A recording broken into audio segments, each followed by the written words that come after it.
President Trump did exactly the right thing. He's trying to prevent another Minnesota from 2020, trying to prevent another Portland and Seattle tragedy. So I'm happy he deployed National Guard. Well, speaking of 2020, there was a comment that the president made then about whether or not he could deploy and activate the National Guard. I want you to listen to what he said then. We have laws. We have to go by the laws. We can't move in the National Guard. I can call insurrection, but there's no reason to ever do that, even in a Portland case. We can't call in the National Guard unless we're requested by a governor. The law, of course, has not changed since then. So what has?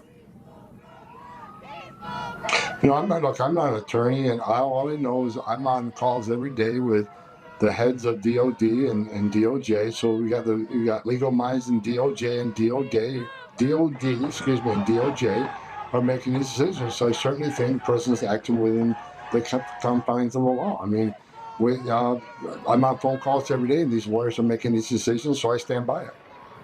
But I think some people may look at that and say, well, one, you know the law very well. Obviously, you worked in deportations when President Obama was in office. You're now back in this role.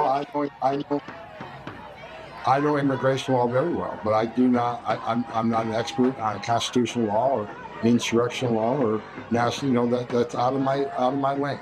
I simply am thankful that whatever President Trump decided, that was backed up by attorneys in the Department of Justice and Department of Defense.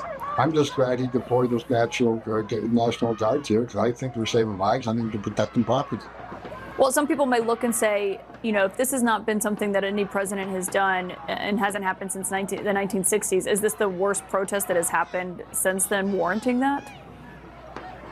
Look, I was on the ground Friday night where hundreds and hundreds of protesters who were protesters all of a sudden became criminals. They breached a federal building that had to be pushed back, where officers were at risk. Detainees that we had arrested were at risk. Officers have been injured. Property has been destroyed. So yeah, if the Democratic leadership wasn't taking action, President Trump stepped up and took the action. I've been on the ground. I've seen the worst of the worst down there, so I'm glad President Trump reacted to save lives and property.